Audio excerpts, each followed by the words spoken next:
మాత్రే నమః. శివాయ గురవే నమః. నమస్కారం అండి.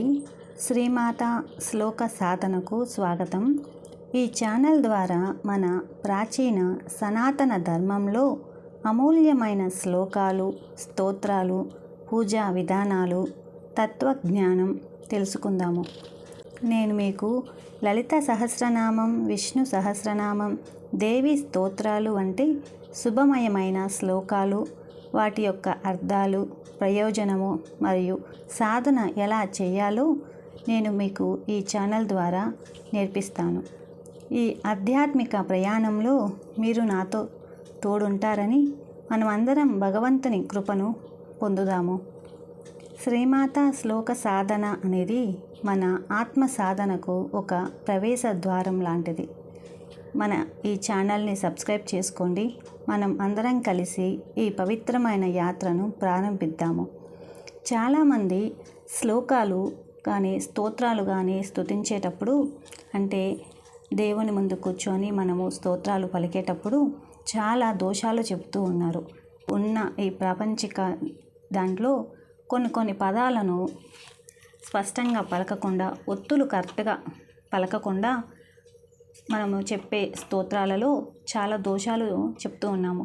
ఉదాహరణకు మనము సా అనే శివ అంటే ఈ శివ అనేదాన్ని చాలామంది శివ అనేసి అంటారు. షి కాదండి, అది శివ. ఇలాగనే చాలా చోట్ల దా అనే దగ్గర, రెండో దా అనమాట, దా అనే దగ్గర ఒత్తు పలకకుండా, అంటే ధా అలా ఒత్తు మనం ఎప్పుడైతే పలుకుతామో మనలోని చక్రాలు యాక్టివేట్ అనేటివి అవుతూ ఉంటాయండి. మనకి పూర్వంలో ఋషులు ఊరికనే స్తోత్రాలను అలా ఇవ్వలేదండి. మనము పలికేటప్పుడు ఆ స్తోత్రాలు ప్రతిదీను మనలోని చక్రాస్ని యాక్టివేట్ చేస్తూ ఉంటుంది.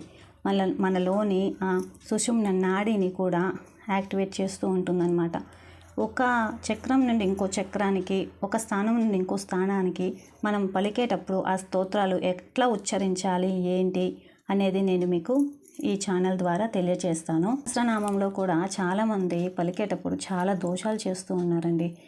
అందుకనేసే నేను మీ ముందుకు ఈ చిన్న ప్రయత్నాన్ని అమ్మవారి ఆజ్ఞగా మీ ముందుకు తీసుకొస్తున్నాను. మనము అందరము కలిసి, మీరు అంటే మనందరము కలిసి అమ్మ కృపను పొందుదాము. అమ్మకు మనము ఎంత దగ్గరగా అవ్వాలి అనుకుంటున్నామో అది లలిత సహస్రనామ సాధనతోటి చాలా బాగా కుదురుతుందండి. అమ్మకు మనం ఎంతో దగ్గర అవ్వచ్చు. అంటే ఇప్పుడు నేను అమ్మ అంటున్నాను అనేసి అని చాలామంది ఇట్లా అనుకోవద్దండి. నాకు అమ్మ అంటే చాలా ఇష్టము, అందుకని నేను ప్రతిదీ అమ్మ అనేసి అని అంటున్నాను. ఈ ఛానల్ నేమ్ కూడా శ్రీమాత అంటే అమ్మ శ్లోక సాధన అనేసి అని చెప్పి, అట్లా అని అమ్మవారి స్తోత్రాలే చెప్తాను అని కాదు.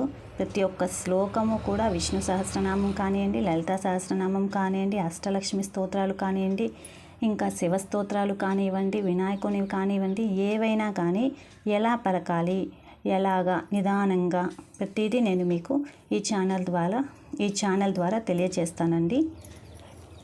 మన ఛానల్ని సబ్స్క్రైబ్ చేసుకోండి. ప్రతి ఒక్కరూ, అంటే ఇప్పుడు కొత్తగా చూసే వాళ్ళకి కానివ్వండి, మన ఛానల్ని సబ్స్క్రైబ్ చేసుకోండి. మనం అందరం కలిసి నడుద్దాం. శ్రీమాత్రే నమః. సర్వం శ్రీ లలితార్పణమస్తు.